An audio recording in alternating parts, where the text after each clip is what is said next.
પવિત્ર સનાતન ધર્મ ચેનલમાં આપ સૌનું હાર્દિક સ્વાગત છે।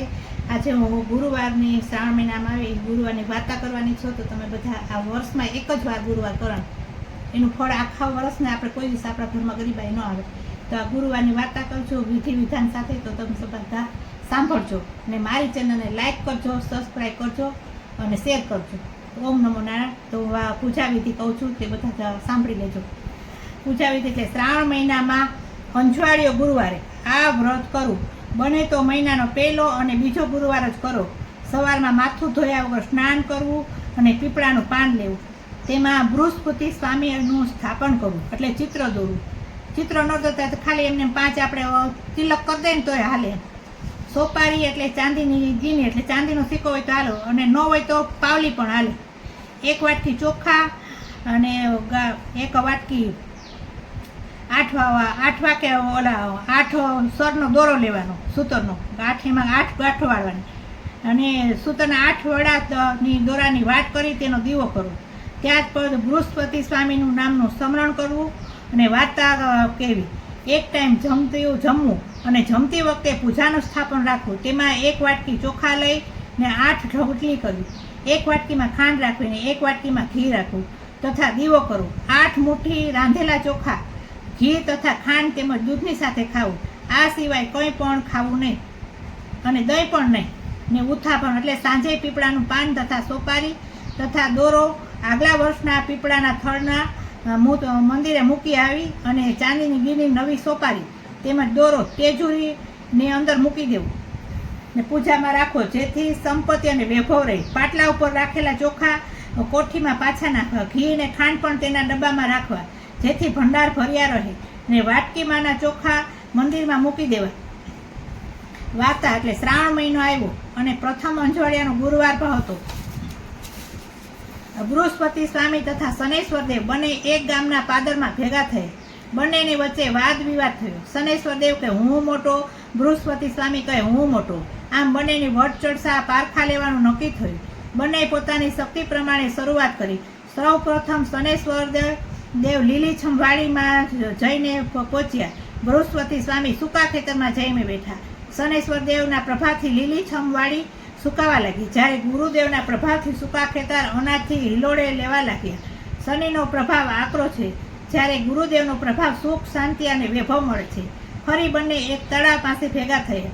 શનિદેવ પોતાના પ્રભાવ જણાવતા અને ગુરુદેવને કહે હું મોટો અને ખેતરો લીલાછેલમ થયા। શનિદેવ કહે ચાલો ફરી પારખા કરી। તળાવનું પાણીથી ભરેલું છે તે સુકાવા લાગ્યું, જ્યારે બાજુમાં નાની સૂકી તલાવડીમાં ગુરુદેવના પ્રભાવથી પાણીની શેરો ફૂટવા લાગી અને પાણીથી ભરાઈ ગઈ।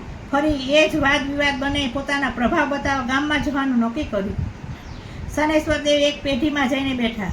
થોડી વાર થઈ ત્યાં શેઠને એક પેલો પછી એક માઠા સમાચાર આવવાના શરૂ થયા। તેના વેપારમાં ખોટ જવા લાગી। પોતાના વાણ પાછા આવવાના સમાચાર આવ્યા। ખેતરમાંથી બળદ મર્યાના સમાચાર આવ્યા।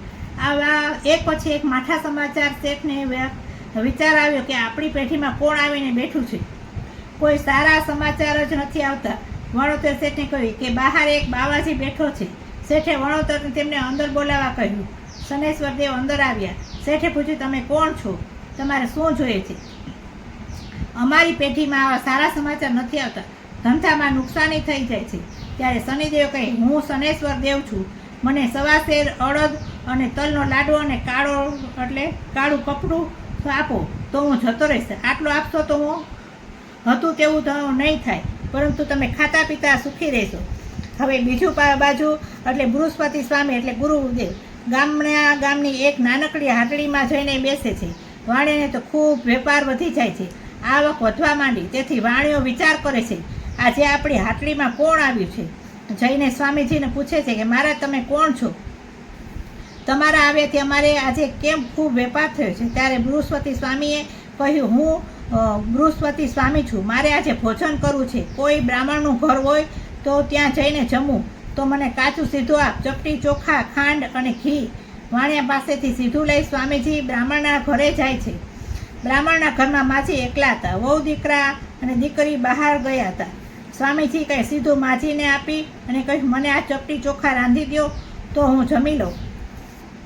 માજી કહે તમને બહાર ખાટલો ઢાળી દઉં, ત્યાં તમે વિસામો લ્યો। હમણાં દીકરી આવશે એટલે રાંધી આપશે.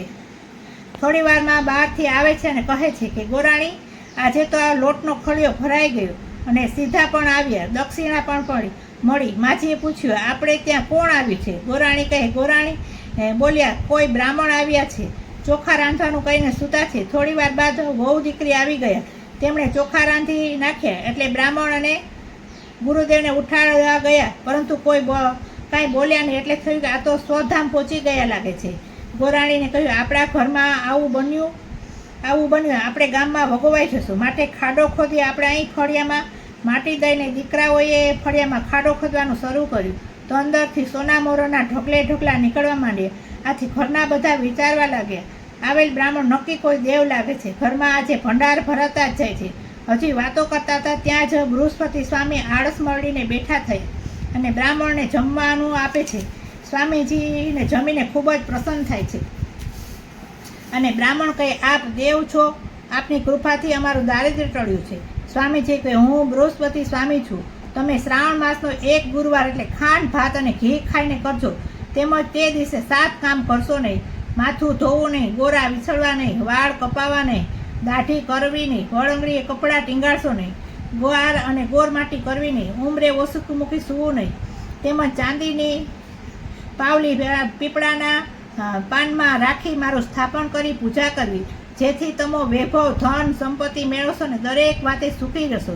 તેમ કહી સ્વામીજી જતા રહ્યા. ગોરાણી તો હંમેશા શ્રાવણ માસમાં વ્રત કરે છે. કુટુંબ ખૂબ સુખી છે. એકવાર ગોરાણી જાત્રા કરવા શ્રાવણ મહિનામાં જાય છે. તેથી વહુને દીકરાને બૃહસ્પતિ સ્વામીનું વ્રત કરવાનું કહી જાય છે અને 7 કામ તે દિવસે કરવા નહીં તેમ કહી જાય છે. પરંતુ નાનો દીકરો વહુ વ્રત કરે છે, જ્યારે બાકીના દીકરા વહુ આ વ્રત કરતા નથી, ઉલટા કામ કરે છે, જેથી દુઃખી થાય છે. નાની વહુ તો દરેક વાતે સુખી છે અને ગોરાણીએથી જાત્રાએ પાછા વળી આવ્યા છે. દીકરાઓની આવી દશા જોઈ દુઃખી થાય છે.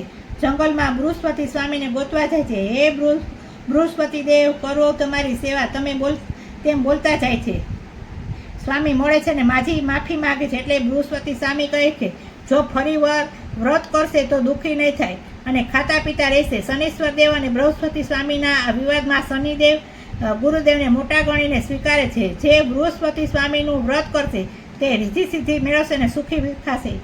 ઓમ નમો નારાયણ.